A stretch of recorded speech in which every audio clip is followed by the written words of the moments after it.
সুন্দর মাঠ দেখুন। সুপ্রিয় ফেসবুকের দর্শকবিন্দু, এই যে আমাদের আঙ্কেল এখানে দেখুন কত কষ্ট করে জমির আগাছা পরিষ্কার করতেছে। মামা আপনি কি করতেছেন? আমি জমির আগাছা সাফ করতেছি। কিন্তু আগাছা পরিষ্কার করতেছেন একা একাই, নির্জন এলাকায়, কেউ নাই। আপনাকে যদি শিয়ালে বা ধরে খেয়ে ফেলে এখন কি করব? তারপরেও জীবনের রিস্ক নিয়ে আমার এটা করতে হচ্ছে, কেননা এরপরে জীবিকা নির্ভর করতে হয়। যাই আলহামদুলিল্লাহ। তাহলে দর্শক দেখুন আমাদের কৃষক এই মামারা কত কষ্ট করে দেখুন জমিতে ফসল ফলানোর জন্য দেখুন এই যে পরিশ্রম করতেছে দেখুন, কিন্তু সেই ফসলের বাজার মূল্য খুব কম, যার কারণে কৃষকরা খুব মার খাচ্ছে। মামা আপনি একটু বাজার দরের বিষয়ে, ফসলের বাজার দরের বিষয়ে কিছু বলবেন? ফসলের বাজার দর বিষয় কি বলবো আর, ফসল যেভাবে উৎপন্ন করা হয় তাতে দেখা যায় যে 1200-1300 টাকা মন ধান পড়ে যায়। এখন বিষয় হচ্ছে বিক্রি করতে গেলে পরে দেখা যায় যে আমাদের তুলনামূলক দামটা কম। জি, বর্তমান যে আমনের ফসলটা চলছে, এই আমনের ফসলটা এখন যে পরিমাণে আমাদের জন খরচ যাচ্ছে, যে পরিমাণে আমাদের পাট কামড়ার খরচা যাচ্ছে, সে পরিমাণে ফসলের তো ফলন নাই। তারপরে বিক্রি করতে গেলে দাম ন্যায্য মূল্য পাচ্ছেন না, ন্যায্য মূল্য পাচ্ছি না। এতে আমরা খুব উদ্বিগ্ন। সরকারের কাছে কিছু বলবেন আপনারা? যেন সরকার আমাদের বিষয়টা একটু দেখে এবং ভর্তুকি, সারের ভর্তুকি, সারের দামটা ঠিক মতো দেয়।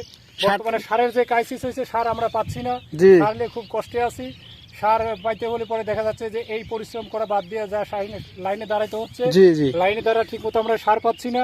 সারাদিন অন্তর কেউ একখান দিচ্ছে, কেউ দিচ্ছে না, আবার ঘুরে আসতে হচ্ছে। আমরা খুব উদ্বিগ্ন, সরকারের কাছে আকুল আবেদন করছি যাতে আমাদের এই বিষয়টা, সারের বিষয়টা খুব খতিয়ে দেখে এবং খুব দ্রুত আমাদের ন্যায্য মূল্যে যেন কৃষকরা হাতে পায়, আমাদের আকুল আবেদন সরকারের কাছে।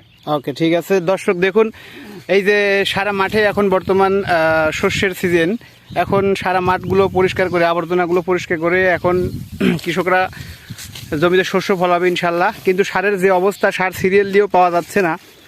যদি কোনো ডিলাররা যদি আপনার 300 বস্তা সার আসে, হয়তো বা 200 বস্তা দিয়ে উধাও বললো যে আর সার নেই। আর এখন বর্তমান আমাদের বাংলাদেশের সিন্ডিকেট বন্ধ করতে হবে। ডক্টর ইউনূসের কাছে আমাদের সকলের আকুল আবেদন, মানে কৃষকদের কৃষক দলের সকলের আকুল আবেদন, যাতে এই কৃষকরা সঠিকভাবে সার প্রয়োগ করতে পারে জমিতে, তারা যেন সঠিকভাবে অল্প দামে সার যেন পায়।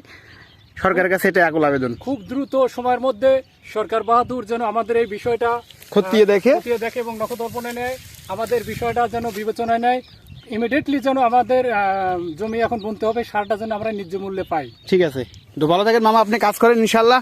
অনেক রোদের মধ্যে দেখুন, এই যে কড়া রোদের মধ্যে আমার মামা একলা জমিতে এসে কাজ করছে। তো সবাই মামার জন্য একটু দোয়া করবেন, যাতে মামার তাড়াতাড়ি কাজটি সফল করার সম্পূর্ণ করতে পারে।